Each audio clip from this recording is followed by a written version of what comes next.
Abrams along with Ray Flores. The past 24 hours or so, it's been crazy here in this boxing world. Two big fight announcements. There's a gigantic fight tomorrow night in Las Vegas. So let's. I call the man with all the sauce. Get that, Sweet Baby Ray. Ray Flores, who will be ringside calling some of these big fights coming up soon. Ray, what's going on? A lot's going on, Mark. I'm fired up, and give me to Las Vegas. Let's go. Are you pumped?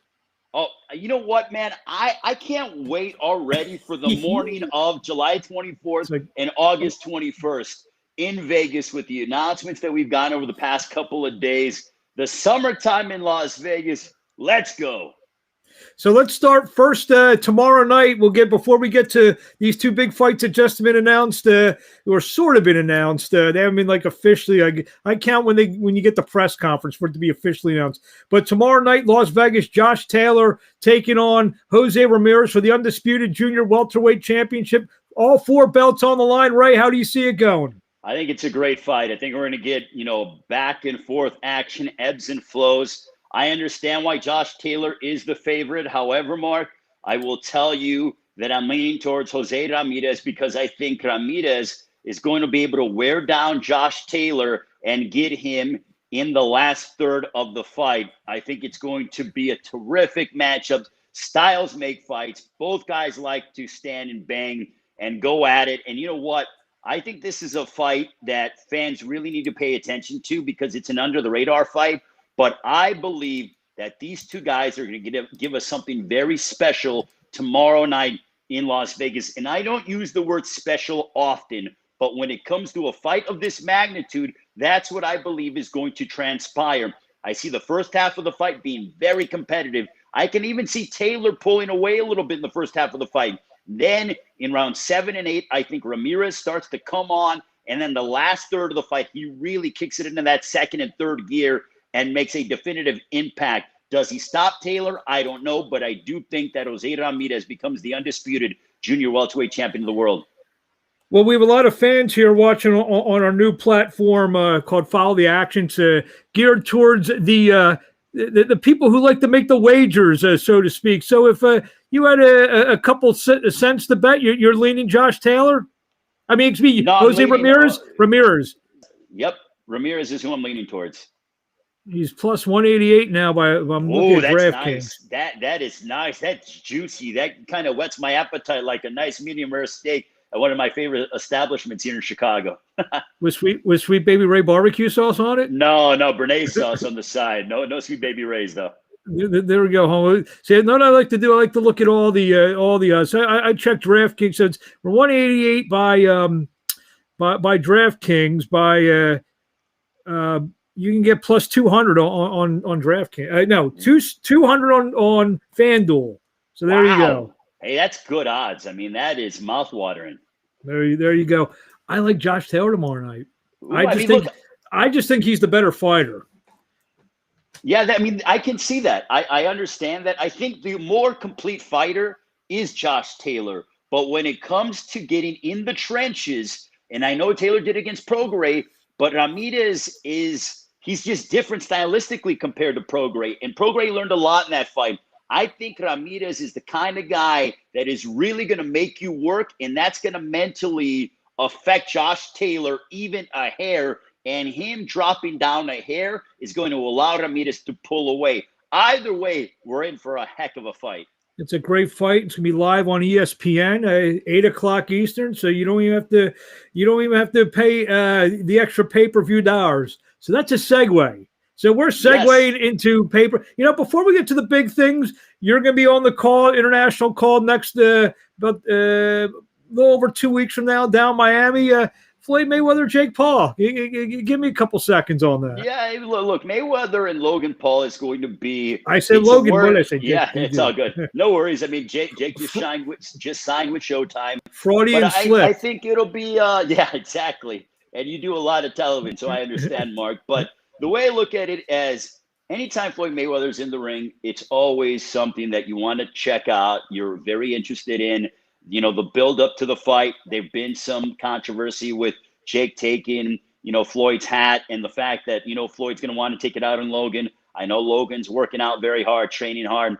It's a curiosity factor. The fight that I'm really excited about on that card is Jean Pascal and Badu Jack. I think that, to me, is going to be a barn burner of a fight. And if you get that barn burner, yeah, the first one was an excellent fight down in Atlanta, I believe. And I think this one is going to be equally, if not even better, than the first one. Both guys have been working out like crazy and preparing themselves, have a lot to prove. They want to steal the night on June 6th, and I'm excited to be down in Miami to call that one. You just said Atlanta. I think you'll be down in Atlanta on Saturday night, June 26th, just announced officially yesterday. The big press conference down in Atlanta. Gervonta Davis take on Mario Barrios. I think this one is an interesting fight because we're going to see if Gervonta's power translates to 140. Mario Barrios is a strong, tough kid, trains under Virgil Hunter there in the Bay Area. You know he's going to come disciplined. You know he's going to come in shape. You know he's going to come ready to really make a statement. Gervonta's been at that big stage before. Mario really hasn't. He's fought on pay-per-view, but now as the headliner, different responsibilities. But Mario Barrios is the kind of kid that's unfazed by the lights and the pressure and everything else. He just goes out and handles his business. And I think that's the kind of fighter that you need to be fighting Gervonta Davis, someone that is not intimidated by the pressure of a big fight and the implications of the fans and the media obligations. On top of that, you saw the size disparity yesterday during the press conference photos. Mario's considerably taller than Gervonta, so Gervonta's going to have to go up to be able to land those big shots unless Mario ducks down, and I'm sure that Virgil Hunter is working with Barrios to make sure that he doesn't pull a Santa Cruz, that what happened on Halloween night in San Antonio. So I think that's a very interesting and compelling fight as well. It's a heck of a fight. It's a terrific fight. You know what? It's going to be a hell of a summer. Speaking of summer, you ready to spend a couple summer days and nights in Las Vegas? Oh, man, you know me. I love Las Vegas, my friend. So let's just go ahead. July 24th in Pencil. I hope it's on the other date that they're talking about, but I know it's not going to be now after what was announced about an hour ago. July 24th, Part 3, Tyson Fury and Deontay Wilder. Wilder wins his arbitration case, gets the third fight with Tyson Fury. Can we say? I know you're not going to admit it. You're a little bit of a Wilder guy. I mean, we've seen. No, I mean, look, I you sang happy birthday to the guy, didn't you? No, we congratulated. I think I congratulated him, and I think I did something along the lines of a few years ago. Yeah, I hear, but you've known Wilder and whatever. You think he can get even on July 24th? I think he could. I understand why people are favoring Tyson Fury because of what Fury was able to do in the second fight. What he did was masterful. I've never seen that done at Deontay Wilder. We've never seen it done ever to the Bronze Bomber. But the one thing that I will caution people, because everyone's saying, Fury's going to steamroll him the second time, this and that. Fighters, he's only lost one time. Wilder's only had his only loss.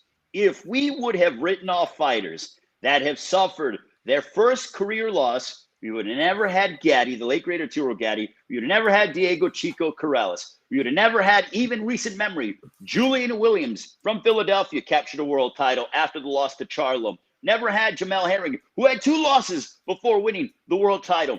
I can go on and on. Listen, pump the brakes. Wilder is now working with the new trainer in Malik Scott. They've been working together. Wilder looks very good from what I've seen. Small little snippets. He looks good. He looks in shape. I think he was moving a tree trunk today, doing workouts that way, the old school way. I like it. Fury said, listen, I want to bash this guy's head in worse than the second fight. Already you feel the animosity between the two. And also, let's not forget, guys, I know people wanted to see Fury, Joshua, whatever. Well, that fight's not happening. But is it the worst thing in the world that the heavyweight champion of the world, Tyson Fury, is defending his championship, I don't know, in the United States, in Las Vegas, for people to be able to go and attend? So instead of complaining, instead of bitching, let's go and enjoy ourselves and watch the heavyweight champion of the world take on a guy who with one shot can put your lights out in Deontay Wilder. That, to me, says a Vegas summer fight, my man. I really wish you weren't so shy. No, no. But what I was thinking when the last couple days they're talking about step aside money, whatever. I said Wilder would be crazy to take step aside money for one reason only. He's one punch away. Just say whatever that number was, 10 million, 15 million, whatever those numbers were being thrown about, which I don't even think he ever even got to that, to be honest with you. I think they just made the deal, wrote the thing. But just say if he only needs one shot and he's looking at 50, 60, it's him making the $75, $100 million to fight Anthony Joshua. So that's why I said he never should even consider it. That's a very smart move by his team. And the other thing, and I don't know if stuff was signed for Saudi Arabia or whatever, but it's a blessing in disguise because if Fury does win the third fight, that fight belongs in England. So let's hope by the time Joshua, shakes out what he needs to do with Usyk, and if Fury does what he needs to do with Wilder for a third time, that fight needs to be in England. I don't care how much money Saudi Arabia or whatever. Those fans deserve that fight over there. There's 90,000, and if it goes the winner, I believe they have a dome in Cardiff that holds about 79,000 people. So that's where that fight belongs. I mean, yeah, that fight belongs in absolutely the UK. I think Wembley Stadium. I mean, if they could build Wembley to be bigger, they probably have over 100,000 people. That's how big that fight is. But again, it's a big if because Fury now has the Bronze Bomber, and it looks like AJ has got Usyk. Okay, so we'll put a wrap on that. About an hour ago, I'm searching through Twitter, and I see one of the great social media icons of all time, Manny Pacquiao, tweets something.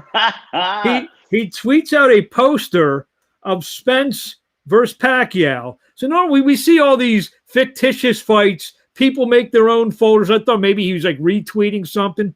Came right from Manny Pacquiao. So I think we have a fight August 21st in Las Vegas between Errol Spence Jr. and Manny Pacquiao, Ray.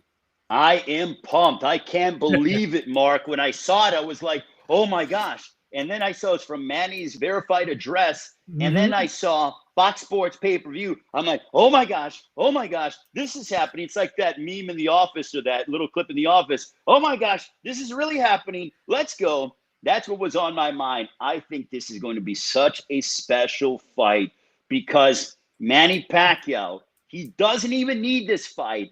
Doesn't need it. 8th division world champion. We'll probably never see this again ever in boxing, at least not in this era. And the fact that he's fighting Errol Spence, arguably the best welterweight in the world, at 41 years of age. I think he's going to be 42 by the time this fight happens. Unbelievable. And for Errol Spence, he has craved that massive, definitive legacy fight where here you go, Errol. Here is your legacy fight.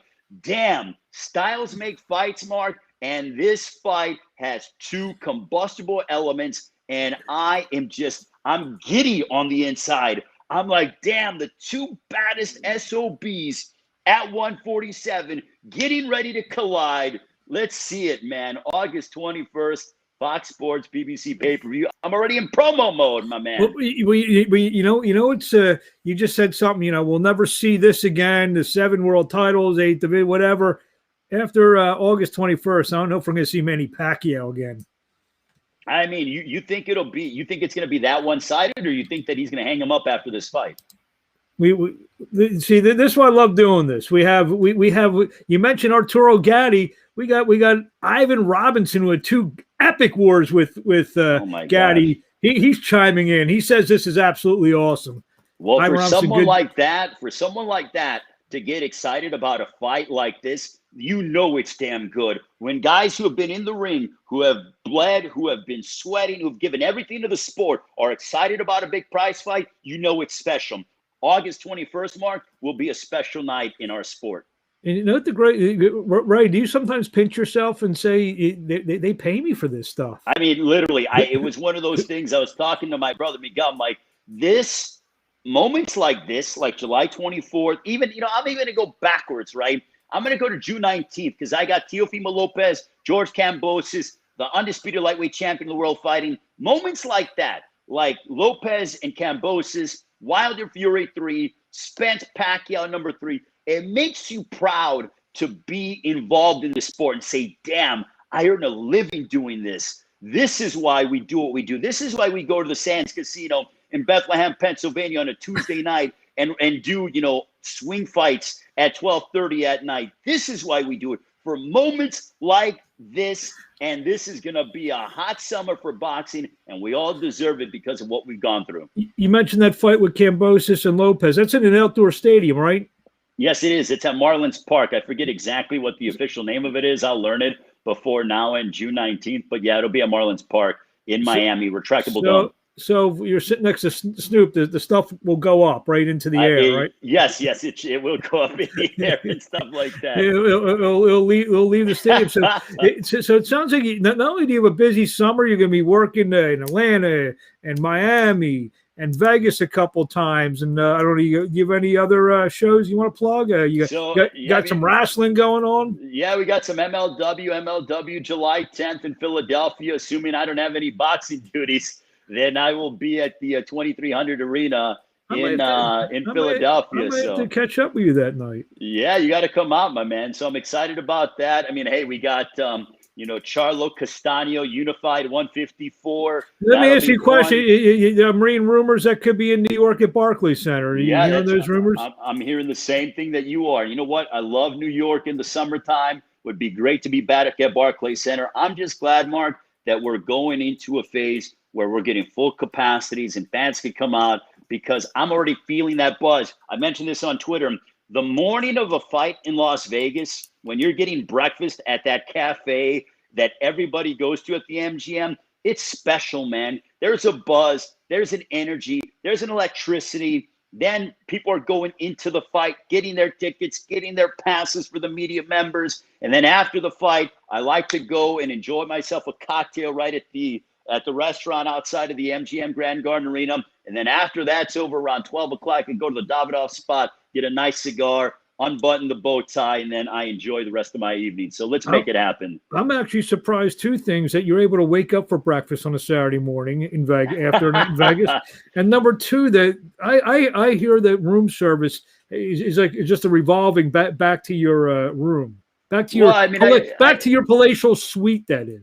Yeah, not a palatial suite. Hopefully they'll hook me up this time. So I'm excited, Mark, and I hope to see you out at one or two of our, however many events we can. Unfortunately, July 24th, I have a fight in Philly. And then August 21st, I'm getting inducted in the Atlantic City Boxing Hall of Fame. So I don't know if I'll be able to make either of those. So, I got you. Congratulations on that. I'll see at the wrestling match probably. I won't see you anywhere. And then hopefully that fight's in Barclays. I'll definitely go up to that one. So, well, Ray, anything else you want to say to the fans out there? Listen, just thank you for the support. Follow me on social media at SBR Flores. Again, at SBR Flores on social media. During fight weeks, I take you behind the scenes, give you an up-close look at what is going on in terms of, behind the scenes stuff that we're talking about, talking to various fighters, trainers, promoters, everything else. It's going to be a fun summer. Join us next week. You got Nonito Donaire, Obali. I'll be on the international call. That's a great fight. That's an excellent fight. I mean, look, we're on a string of great fights here. Figueroa Neri was madness last week. Taylor and Ramirez is going to be unbelievable. It's just going to be a fun summer. June 19th, pay-per-view, Triller Fight Club. July 24th, Wilder Fury 3, August 21, Pacquiao Spence. This is going to be a hell of a summer. Let's all do it. And thank you to the fans for all the support. And I just interviewed Julio Cesar Chavez Jr., so he's fighting June 19th against Anderson Silva live on pay-per-view. So I have to plug that. So there you go. By all means. There he is. There he is, the always quiet, shy, reserved, sweet baby Ray Flores. Ivan Robinson, real quickly, says that he appreciates you, right? So there you go. You have a warrior who appreciates you. Well, I appreciate him for what he was able to do. That guy has stones that I can only dream of. So we'll leave it at that. There you go. Sweet baby Ray Flores. We'll talk to you again soon.